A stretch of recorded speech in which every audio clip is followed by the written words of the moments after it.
Hello, my name is Georgi and I'm a practicing lawyer. Please be aware that this is not a legal advice.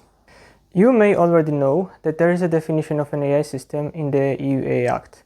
Actually, in the previous video we covered the first two elements of that definition, and now we will consider the next two elements. The third element sounds like this: AI system that may exhibit adaptiveness after deployment. A crucial word here is adaptiveness. So what does this mean? It's about self-learning capabilities. A truly adaptive system goes beyond its training, and in the process it learns, discovers new patterns, identifies relationships in the data, and so on. And of course, it does everything automatically. In other words, on its own. Alright, so our system is equipped with self-learning. We know that. And this self-learning capability can be leveraged. So the AI system changes its behavior while it is in use. That's how it achieves adaptiveness. Say we gave it the inputs that were given to its outdated, less informed previous self. It may exhibit a completely altered behavior and provide different results to the same inputs. To wrap up, the adaptive system is a system that is capable of self-learning and can modify its behavior. Okay, another crucial term in the definition of this element, and the most important factor, is the word may exhibit adaptiveness. That is to say, it doesn't really matter whether the system is adaptive or not, it can still qualify as an AI system, and this will happen if all other mandatory criteria are met. So this element itself is facultative and not mandatory. Let me recount several examples of non-adaptive systems. These are satellite telecommunication systems, mathematical optimization systems, basic data processing systems, and classical heuristic systems. Time to examine our new acquaintance, Deep Blue, which we covered in the previous video. Kind of unfortunate, but it's not adaptive at all. I mean, its system was quite rigid. Then how did it manage to assess multiple chess positions?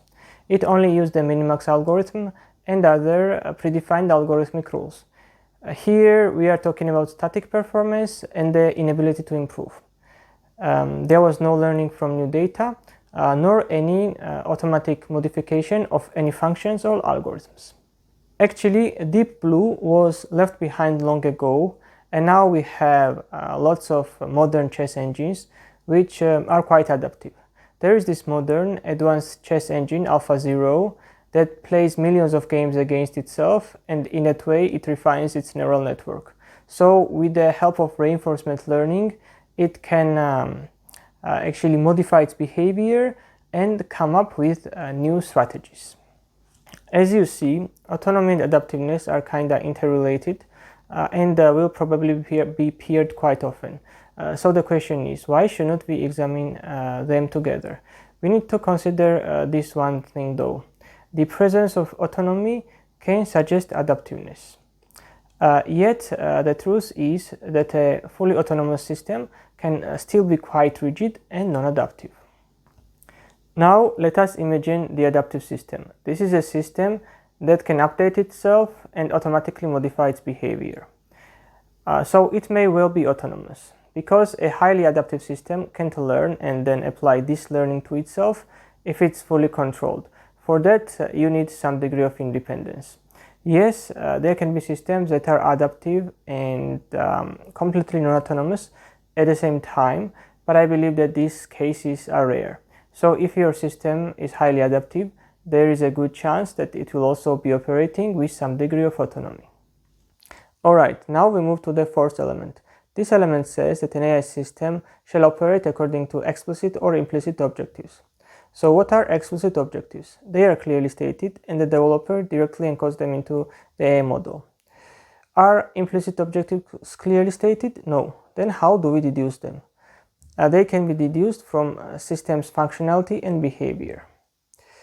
This can be training data or AI system's interaction with its environment. Say the system has to perform certain tasks. Objectives would be the goals of these tasks, goals that are internal to the system. Imagine there is a corporate virtual AI assistant and it has to perform its functions more or less successfully. I mean, it can be tasked to take user questions about particular documents. Then its objectives would be to answer with high accuracy and a low rate of failure. Let me give you an example. Probably you heard about system prompts. These are internal instructions or messages encoded into the AI model. They are there to guide its behavior.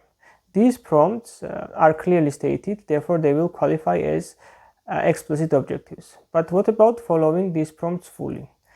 Complete adherence may give rise to objectives that are not clearly stated, yet they may still implicitly affect the system's behavior. Therefore, they will be implicit objectives.